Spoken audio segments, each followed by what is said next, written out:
Okay, so right here I'm using 1/8 of cumin seeds, 4 cloves, 2 tablespoons of black pepper. I'm using 1/8 of thyme, 1 spoon of oregano, half of garlic, 1/4 of yellow onions. Yes, it has to be yellow. And then 10 chile de arbol.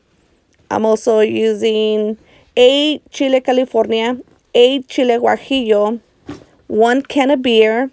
My mom says to use Budweiser, but I had Modelo. And yes, I called her to see if it was okay, and she said it was okay, but she prefers Budweiser. I don't drink Budweiser, so that's why I use Modelo. 1 can of El Pato, 4 tablespoons of consomme, 1 tablespoon of apple cider, 1 tablespoon of soy sauce, and 4 leaves de Laurel. Okay, so right here, I'm removing all the seeds, and it's very important to remove all the seeds because I'm gonna fry it, and you don't want none of the seeds to be fried with the chiles because it tastes agrio, and you don't want that. Right there, I'm popping my knuckles because it's kind of tense. My fingers get a little, I don't know, I need to just pop my knuckles. So yeah, so right now you have to remove all the seeds from the chile California and chile guajillo, making sure all the seeds are removed. And then here in this skillet, I chose to get the non-stick skillet, so nothing will stick. I'm frying just the 2 chiles, the chile California and chile guajillo, and as soon as they start turning color and you see that it's kind of it's getting a little bit fried, then start removing them and put them into the la licuadora cup, the blender. So do not overdo it, do not burn them, because then it's gonna taste nasty. So just enough as soon as you see the colors changing.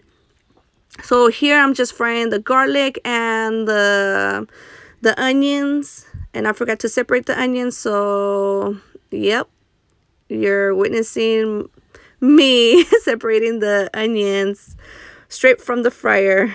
I mean from the oil. So as soon as you start seeing the onions turning transparent, then that's when you're gonna start removing them from the skillet. And no, I didn't get burned because I don't feel anything on my fingertips because I'm a hairstylist, so I'm already used to getting my fingers burnt. So now I'm just frying los chiles de arbol. So the same thing, as soon as you see them changing color, you're gonna fry them a little bit more than the other chiles. And then you're just gonna remove them from there and put them in the blender.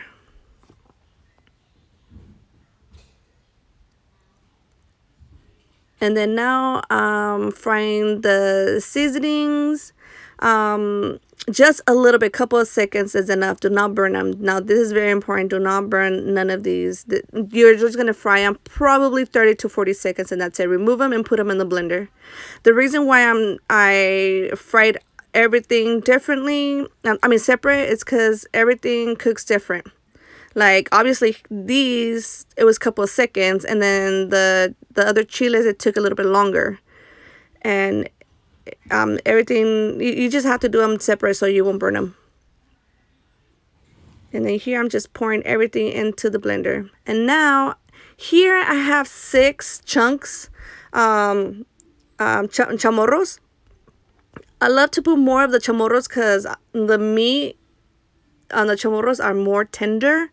It has more flavor. It has the nervios, and everybody dies for the nervios. It's just, I don't know, it just tastes so good. So I'm washing them. I'm trying to remove as much blood that I can. I mean, obviously you can't remove all the blood because they're raw, right? So as soon as you see the water being clear just like that, just remove them and put them into a separate dish. Because you're gonna wash the other mix. So I got 6 pounds of this mixta caldo de res, or just ask the butcher man, the carnicero, that you want carne mixta para barbacoa or birria de res. So this is a mixed one. I didn't. They already come already cut like that, and it has to be like chunks like that, because or else it's gonna fall apart and it's just gonna be a big mess in the olla. So you want them big chunks like that. And so I'm doing the same thing. I'm just washing them and trying to remove as much blood as you can, because if you cook them with the blood, it gives a different taste to the barbacoa, and I don't know, it's harsh. I don't like it. It tastes nasty.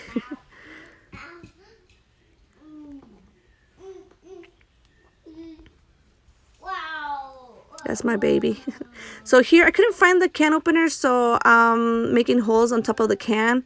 So I just stab it from on the top, and then twist it to the right, twist it to the left, and then I'm pouring the whole can into the blender. With the same with the seasonings and the chile, the guajillo, chile California. And then you're gonna pour the whole beer. And then you get another one. Y te lo tomas. I like to cook. I like to drink when I cook. And then here you're gonna have a tablespoon of soy sauce, just a little bit, don't go crazy. A tablespoon of vinagre, and then a tablespoon of chicken bouillon, a big tablespoon of chicken bouillon. I'll say 2 tablespoons. Go with 2.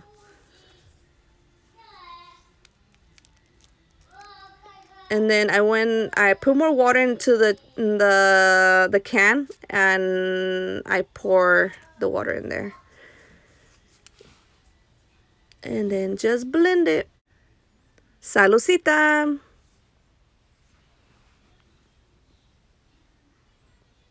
So here you're gonna test it, and you're gonna see if it needs more of the chicken bouillon or salt. So since I already put the chicken bouillon, I'm testing it, and I notice it needs a little bit more, so I'm pouring a tablespoon of salt, and then I'm gonna mix it again. And you're gonna put as much salt as you like. That's why I didn't add how many tablespoons or whatever, but usually just 1 tablespoon for me will be enough. And then you're gonna test it again and see if it satisfies you with the flavor. Yes, I'm using a different finger. I liked it, so I left it as is. So here you're gonna test your skillet. It's a big skillet. As soon as you see all those bubbles rolling around your skillet, that means it's really hot and it's perfect to pour your meat in there. So I'm gonna start out with the chamorro. Since they have meat, you want to place the meat that has bones on the bottom of the pot when you're about to cook it. So here, see how the meat is cooked like halfway? Well, not cooked, but it just changed colors. So by that time, you're just gonna turn it around. You're not cooking it all the way. So you're just grilling the sides of it, both sides. And my meat is sticking because I didn't dry the sides with a paper towel. So if you want to avoid this, just dry the meat with a paper towel on both sides. Okay, so here, see how it still has blood? It's okay, do not freak out. You're not trying to cook it all the way. So I'm just putting it to the side while I still grill the rest of the meat. You're not putting any oil, nothing. You're just putting it straight onto the pan like that.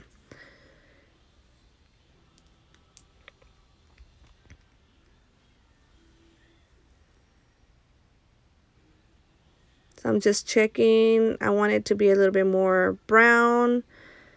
So as soon as they change color, removing it from see how it is? Nice and brown. And then you're just going to do you're going to do the same thing with all the pieces.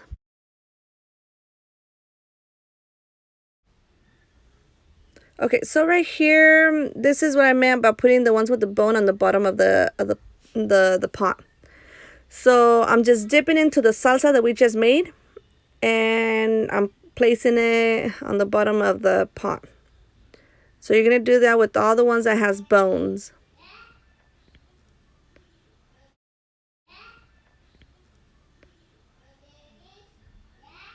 So you're making sure that all the pieces are here, since I have all coated with small the salsa pieces, I'm just applying all the pieces into the little dish that have the salsa in. And then I'm just coating it with the salsa, and I'm going to place them on top of the meat.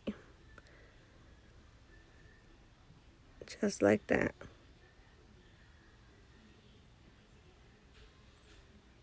So when you're making this, I will say make it in the beginning of the day, like in the morning, mid-morning, because it's going to take you up to like 3 to 4 hours. It took me, yeah. And then I forgot to mention that you need avocado leaves. If you don't have avocado leaves, then use the bone of the avocado, like I'm doing here. Just removing the bone and putting it in there. And then I'm just, this is an hour later, just mixing it and see how's everything going. Obviously it still looks pretty hard, as you can see there, but I'm still just to show you guys, I got the fork and then I'm stabbing it, showing you that's like, see how it is? It's not falling apart. It's supposed to fall apart, just like if you're doing pork. The meat has to fall apart. It has to be tender. When it's tender, then it's already done. So lowering the fire there, and then here, see how it's falling apart? Was supposed to fall apart even more, but we were hungry. It was already like 7 o'clock at night. It was late. So I just picked out all the meat that was tender, and you're just gonna shred it. Hi, Daddy. See, that's the nervio right there. That tastes so good. All right, so here you're gonna cook the tortillas. Come and sit down, Papa. And that sauce, the red sauce that you see right there, is the caldo, is the juice from where you were cooking the meat. So you're gonna get a little bit and pour into a plate and use it as a dipping sauce, obviously. And I kind of messed up right there. I should have just soaked the whole tortilla into the sauce instead of just one side. So just go ahead and dip the whole tortilla into the sauce. And then just place them to the oil. See, like right there. It just, I don't know, it gives it more flavor to the tortilla. And you're applying the meat inside the tortilla. Some people like to put cheese, the Monterey cheese. I don't, because it gives me a headache. But you could do that if you want. And I'm not trying to do quesadillas. What, Papa? What's that? It's milk. Here you go. So here I'm just putting the onion and cilantro right there. My salsa came out hella spicy, so I just pour a little bit. And then I'm gonna do a video on how to make the salsa. So right now I'm just putting the onion and the cilantro. So I'm adding lemon. You guys could put whatever you guys want in your tacos, but I like to put the caldito. Look at that, the juice of the barbacoa. Oh my god, this came out so delicious, you guys. And then even though I poured some of the juice on top of it, I still had juice on the side so I could dip it even more. So yeah, look at that. Oh my god, that meat's so tender. It was so delicious. Anywho, so hopefully I was able to describe everything, and hopefully you guys like it. And yeah, I'll be posting more videos up, and enjoy.